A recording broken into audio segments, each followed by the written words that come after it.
அப்படியே ஒருத்தருக்கு பாருங்க புன்முறுவல்னா புன்முறுவல் அப்படிப்பட்ட புன்முறுவல் சர்டிபிகேட்டை கையில் வச்சுக்கிட்டு எங்கள் அப்பா இருந்தால் தான் நான் அப்படின்னு நீங்கள் எல்லாரும் சொன்னீங்களா இப்போ பாருங்கள் எங்கள் அப்பா இல்லாமல் நான் ஜெயிச்சு எம்பி ஆகிட்டேன்.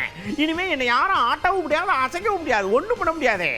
பாருங்க அடுத்த 26ல் 200 தொகுதியை ஜெயிக்கிறோம், அங்கேயும் நாங்கள் உட்கார்றோம்.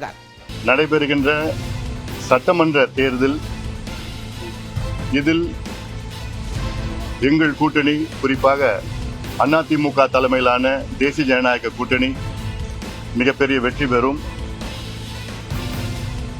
களத்தில் திமுக மீது மக்கள் மிகுந்த கோபத்தில் இருக்கின்றார்கள். கடந்த முறை நான் சொல்லியிருக்கின்றேன், அனைத்து தரப்பு மக்கள், பெண்கள், பெற்றோர்கள், விவசாயிகள், நெசவாளர்கள், அரசு ஊழியர்கள், அரசு தரப்பில் அரசு ஊழியர்களில் அனைத்து தரப்பு அரசு ஊழியர்களும், ஆசிரியர்கள், எத்தனை வர்க்கமும் உழைக்கின்ற வர்க்கமும் கோபத்தில் இருக்கின்றார்கள். திமுக ஏமாற்றிவிட்டது என்று. அந்த வகையில் எங்கள் கூட்டணி மிகப்பெரிய ஒரு வெற்றி பெறும். குறைந்தது 200 தொகுதிகளில் நாங்கள் வெற்றி பெறுவோம். அதிமுக தலைமையிலான ஒரு ஆட்சி தமிழ்நாட்டில் அமையும். இன்னும் சில கட்சிகள் சேர இருக்கின்றார்கள். அதில் எங்கள் கூட்டணியின் தலைவர் அவர்கள் அறிவிப்பார்.